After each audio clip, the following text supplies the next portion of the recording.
She said to me once, I wish you would just kill yourself. You're such a burden to me. He said, I think I was 9 when my mom drove me down to the deepest part of Baja California. And she walks me up to an orphanage and she knocks on the door, and the guy comes to the door and she says, I found this kid. And she left me there for 90 days until my grandmother could get out of her where she had dumped me, and my grandmother came and rescued me. My mom beat me every single day of my elementary school years with things you could imagine and a lot of things you couldn't. Every day my back was bloodied and scarred. In fact, I had to wear 3 t-shirts to school each day.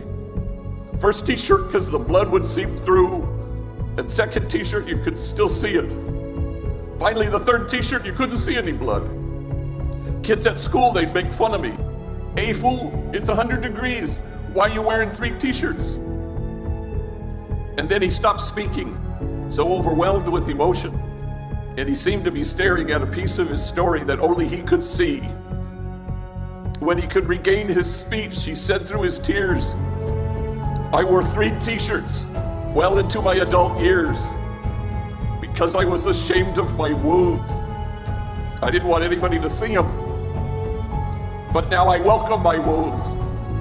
I run my fingers over my scars. My wounds are my friends.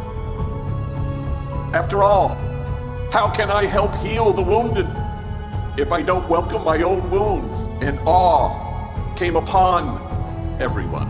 The measure of our compassion lies not in our service of those on the margin, but only in our willingness to see ourselves in kinship with them. You have to brace yourselves because people will accuse you of wasting your time. You stand with the poor and the powerless and the voiceless. You stand with those whose dignity has been denied, and you stand with those whose burdens are more than they can bear.